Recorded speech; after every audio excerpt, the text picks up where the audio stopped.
Hello good morning दोस्तों, आप देख रहे हैं न्यूज राजस्थान। समय हो चला है राजस्थान की खबरों को जानने का, राजस्थान की खबरों से अपडेट होने का। तो चलिए जानते हैं आज राजस्थान की 25 मुख्य बड़ी खबरों को। सबसे पहले खबर, राजस्थान में भजनलाल सरकार का पहला पूर्ण बजट 20 लाख करोड़ रुपए का हो सकता है। सरकार का सबसे ज्यादा फोकस युवा और महिलाओं पर रहने वाला है। युवाओं को हर महीने भर्तियों की सौगात मिलेगी, तो वहीं सरकारी नौकरियों में महिलाओं के आरक्षण का दायरा बढ़ाया जा सकता है। लोकसभा चुनाव में 11 सीटों का नुकसान झेल चुकी भाजपा सरकार आगामी उपचुनाव को देखते हुए बजट घोषणाएं करेगी। और बजट से पूर्व कई समीक्षा बैठकों में फीडबैक आया था कि युवा और कर्मचारी वर्ग नाराज है। अब बजट के जरिए नाराज वर्गों को साधने का काम किया जाएगा। अगली खबर, राज्य के भरतपुर जिले में धर्म परिवर्तन के नाम पर कैंसर ठीक करने का दावा। भरतपुर में धर्म परिवर्तन का सेंटर चलाने वाले दंपति प्रार्थना से कैंसर ठीक होने का दावा करते थे। शहर में चर्च फाउंडेशन चलाने वाले रविंद्र कुमार की पत्नी रूबी ने चंडीगढ़ से बाकायदा ट्रेनिंग लेकर आई थी कि कैसे धर्म परिवर्तन करवाना है। ये लोग व्हाट्सएप ग्रुप से लोगों को जोड़ते थे और सेंटर से जुड़े लोगों पर अंधविश्वास इस कदर हावी है कि वो कहते हैं कि हम बिना दवा के ही कैंसर से ठीक हो जाएंगे, सिर्फ हमें प्रार्थना करना होगा। मथुरा गेट थाना इंचार्ज करण सिंह राठौर ने बताया कि इस मामले में लगातार कार्रवाई हो रही है और इसमें 3 साल की सजा है। निरंजन सिंह की रिपोर्ट पर धारा 299 और 302 का मुकदमा दर्ज किया गया है। अगली खबर, राज्य के बांसवाड़ा जिले में पेपर लीक की जांच एसओजी ने अपने हाथ में ली। वन रक्षक भर्ती में पेपर लीक और पेपर प्राप्त करने वाले 11 आरोपी गिरफ्तार किए गए। बांसवाड़ा जिले में वन रक्षक भर्ती परीक्षा 2020 में पेपर लीक मामले की जांच एसओजी ने बांसवाड़ा पुलिस से ले ली है और टीम ने सुबह इन्वेस्टिगेशन अपने हाथ में ली है। एसओजी ने इस मामले में डिटेन किए गए 11 लोगों को गिरफ्तार किया है और एसओजी डीएसपी बाबूलाल मुरारिया ने बताया कि प्रतापगढ़ हाल बांसवाड़ा निवासी प्रवीण मालवीय और उसकी पत्नी सविता ढोडियार को बांसवाड़ा पुलिस ने गिरफ्तार किया था। अगली खबर, राज्य के उदयपुर जिले में गंभीर बीमारियों को ठीक करने के नाम पर लगा रहा था दरबार, पुलिस ने करवाया बंद। हाथरस कांड के बाद उदयपुर पुलिस प्रशासन कथित तौर पर लोगों का इलाज करने वाले बाबाओं के खिलाफ एक्शन लेने लगी है। बयान थाना क्षेत्र के गांव मुरक्की में पुलिस प्रशासन ने कार्रवाई करते हुए एक कथित बाबा के दरबार को बंद करवाया और कथित बाबा अपने आप को सीआरपीएफ का पूर्व सिपाही बताता है और यहाँ अनिल कुमार नाम का एक व्यक्ति अपने आप को सिद्ध पुरुष बताकर लोगों की गंभीर बीमारियों को ठीक करने का दावा कर पिछले 1.5 महीने से दरबार लगा रहा था। अनिल कुमार लोगों को कैंसर, बांझपन जैसी गंभीर बीमारी तक अपने देसी इलाज से ठीक करने का झांसा दे रहा था। कथित बाबा उपचार करवाने आने वाले लोगों को दवा के नाम पर गुलाब की पखुड़ियां और लौंग दे रहा था। अगली खबर, राजधानी जयपुर से 75 किलोमीटर दूर दूदू जिले के पास पड़ासोली में बन रहे फ्लाईओवर से लग रहे जाम ने राजस्थान के आधे शहरों के पब्लिक ट्रांसपोर्ट और ट्रांसपोर्ट व्यवस्था को हिलाकर रख दिया है। फ्लाईओवर के दोनों तरफ ठेकेदार के वाहन के सुचारू रूप से संचालित करने के लिए सर्विस लेन का निर्माण करना था, लेकिन बिना सर्विस लेन ही कार्य शुरू कर दिया गया और इसमें एनएचएआई के अधिकारियों की भी बड़ी लापरवाही सामने आई है। अधिकारियों के द्वारा ठेकेदार ने सर्विस लेन बनाई है या फिर नहीं, इसे देखा तक नहीं गया। नतीजन बारिश होते ही सर्विस लेन पर गहरे गड्ढे हो गए और इसमें चौपहिया और भारी वाहन फंस रहे। गुजरात, अजमेर, किशनगढ़, भीलवाड़ा, उदयपुर, चित्तौड़गढ़, जैसलमेर, पाली, सिरोही, डूंगरपुर, बांसवाड़ा जाने वाले लोग इसी हाईवे का इस्तेमाल करते हैं। अगली खबर की बात करें तो राजस्थान में अब मिलेगी सस्ती बजरी। राजस्थान में लोगों को अब सस्ती दरों पर बजरी मिलेगी। चर्चा है कि राजस्थान में लोगों को वर्तमान बजरी की दर से 400 रुपए कम में बजरी मिलेगी और इसको लेकर अब राज्य सरकार बजरी खनन के लिए 48 नए पट्टे नीलाम करने की तैयारी कर रही है। इसके साथ ही राज्य सरकार बजरी की नई दरें भी लागू करेगी। आमजन को सुलभ और सस्ती बजरी मिले, इसके लिए भजनलाल सरकार कवायद करने जा रही है और इसके चलते बजरी खनन के लिए 48 नए पट्टों को नीलाम किया जाएगा और इसके बाद आमजन को सस्ती दर पर बजरी मिल पाएगी।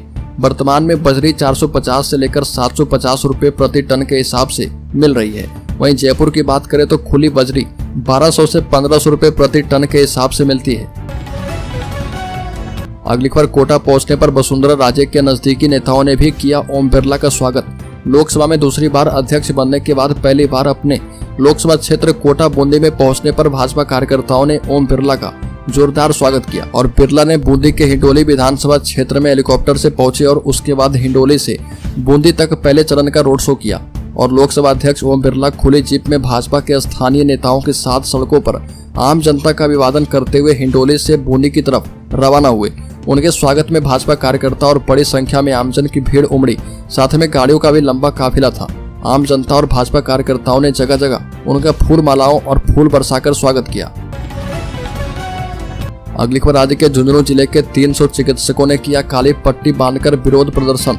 बता दें कि पूर्व मंत्री राजेंद्र गुढ़ा द्वारा राजकीय बीडीके अस्पताल झुंझुनू में 28 जून को की गई अमर्यादित टिप्पणी पर जिले भर के चिकित्सा संस्थानों ने विरोध प्रदर्शन किया और चिकित्सकों के द्वारा काली पट्टी बांधकर स्वास्थ्य सेवाएं प्रदान की गई। आर्यसदा अध्यक्ष डॉक्टर एस.ए. जब्बार ने बताया कि विरोध प्रदर्शन जारी रहेगा।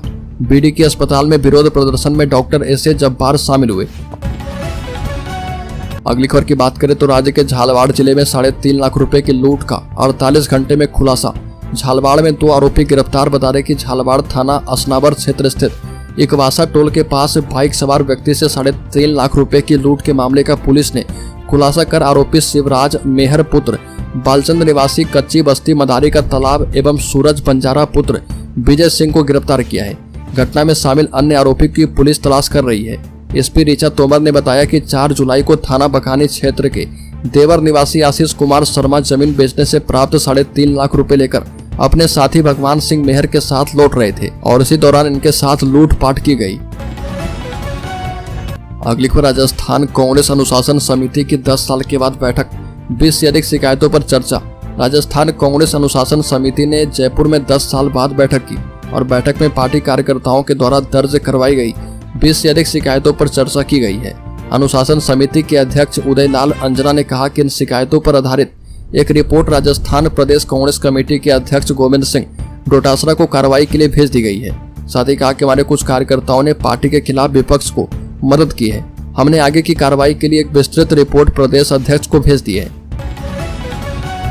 अगली खबर, धौलपुर में जलाया गया राहुल गांधी का पुतला। संसदीय सदस्यता को रद्द करने की मांग। बता दें कि पहाड़ी शहर के हिंदूवादी संगठनों द्वारा कांग्रेस नेता राहुल गांधी द्वारा राज्यसभा में हिंदुओं पर की गई टिप्पणी को लेकर विरोध किया गया और समस्त हिंदू समाज के बैनर तले दिए गए विज्ञापन में राष्ट्रपति से मांग की गई कि राहुल गांधी की संसदीय सदस्यता को रद्द किया जाए। राहुल गांधी के द्वारा हिंदुओं पर की गई टिप्पणी किसी भी दृष्टि में बर्दाश्त नहीं है। संसद सर्वोच्च सदन में विपक्ष की भूमिका निभाने वाले और विपक्ष के सर्वोच्च पद पर आसीन राहुल गांधी द्वारा देश में अपना सब कुछ न्यौछावर करने वाले सर्वोच्च हिंदू समाज और हिंदुओं को हिंसक और आतंकवादी कहा गया है, जिसे किसी भी दृष्टि से बर्दाश्त नहीं किया जा सकता है। अगली खबर, ईएसआईसी में बिना लिखित परीक्षा के पाए नौकरी। बता दें कि कर्मचारी राज्य बीमा निगम ईएसआईसी में नौकरी पाने का सपना देख रहे युवाओं के लिए शानदार मौका है। इसके लिए ईएसआईसी ने स्पेशलिस्ट और सीनियर रेजिडेंट के पदों पर भर्तियां निकाली है।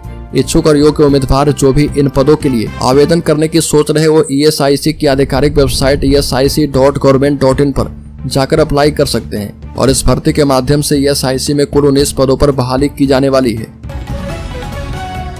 अगली खबर, राजस्थान कांग्रेस अनुशासन समिति की 10 साल के बाद बैठक। बता दें कि राजस्थान कांग्रेस अनुशासन समिति ने जयपुर में 10 साल के बाद बैठक की और बैठक में पार्टी कार्यकर्ताओं द्वारा दर्ज करवाई गई 20 से अधिक शिकायतों पर चर्चा की गई है। अनुशासन समिति के अध्यक्ष उदयलाल अंजना ने कहा कि इन शिकायतों पर आधारित एक रिपोर्ट राजस्थान प्रदेश कांग्रेस कमेटी के अध्यक्ष गोविंद सिंह डोटासरा को कार्रवाई के लिए भेज दी गई है। साथ ही कहा कि हमारे कुछ कार्यकर्ताओं ने पार्टी के खिलाफ विपक्ष को मदद की है और हमने आगे की कार्रवाई के लिए एक विस्तृत रिपोर्ट प्रदेश अध्यक्ष को भेज दी है। राजस्थान प्रदेश कांग्रेस कमेटी के महासचिव और प्रवक्ता स्वर्णिम चतुर्वेदी ने कहा कि बैठक में अनुशासन समिति की सह अध्यक्ष शकुंतला रावत भी उपस्थित थी। अगली खबर, कोटा में कोचिंग स्टूडेंट्स को मिलेगी यूनिक आईडी। 2449 प्रबोधक होंगे पदोन्नत। कोटा में कोचिंग स्टूडेंट्स को तनाव मुक्त रखने के लिए जिला प्रशासन अब बड़ी पहल करने जा रहा। अब कोटा में यूनिक आईडी से प्रत्येक कोचिंग स्टूडेंट्स की पहचान होगी। किसी भी कोचिंग स्टूडेंट्स के 3 दिन तक लगातार अनुपस्थित रहने पर कोचिंग संस्थान और हॉस्टल प्रशासन को पुलिस एवं प्रशासन को सूचना देनी होगी। जिला कलेक्टर ने गाइडलाइन की पालना के लिए दिए हॉस्टल संचालकों और कोचिंग संस्थानों को सख्त निर्देश दिए हैं और कोचिंग सिटी कोटा में स्टूडेंट के लापता होने के केस लगातार बढ़ते जा रहे हैं और इसको देखते हुए एक कदम उठाया गया है। अगली खबर, नीट जेई तैयारी के हब कोटा में नया नियम। अब कोचिंग संस्थान को करना है ये काम। नीट और जेई परीक्षा की तैयारी के लिए कोचिंग हब कहे जाने वाले कोटा के जिला कलेक्टर डॉक्टर रविंद्र गोस्वामी ने एक अहम घोषणा की है और इस घोषणा के तहत अब कोचिंग संस्थानों को प्रवेश के समय सभी विद्यार्थी को एक विशिष्ट पहचान पत्र उपलब्ध करवाने के लिए कहा गया। यह नियम 15 जुलाई के बाद प्रवेश लेने के वाले सभी विद्यार्थी पर लागू किया जा रहा और इसके लिए एक दिशा निर्देश भी जारी किया गया है। साथ ही जो भी कोचिंग संस्थान छात्रावास या पीजी इस दिशा निर्देश को पालन नहीं करते हैं उस संस्थान, छात्रावास या पीजी को सील कर दिया जाएगा। यह विशिष्ट पहचान पत्र अल्फा न्यूमेरिक होगा, क्योंकि कोचिंग विद्यार्थी को एक विशेष पहचान प्रदान करेगा। अगली खबर राजस्थान के शेयर होल्डर्स इन्वेस्टर्स के लिए बड़ी खबर बता रही कि टाटा स्टील के शेयर की घटी एक साल में सबसे अधिक रेटिंग। टाटा स्टील के शेयरों की रेटिंग और टारगेट प्राइस को हाल ही में कई एनालिस्ट ने घटा दिया है और इसके पीछे ग्लोबल स्तर पर आर्थिक अनिश्चितता, कंपनी के कारोबार से जुड़े पहलुओं और चीन से स्टील के बढ़ते आयात जैसे कारणों का हवाला दिया गया है। टाटा स्टील पिछले एक साल में सबसे अधिक डाउनग्रेड किए जाने वाले शेयर में से एक है और यहाँ तक कि पिछली एक तिमाही या फिर एक महीने के आंकड़े को देखने पर भी इसी स्टॉक की रेटिंग सबसे अधिक घटी है।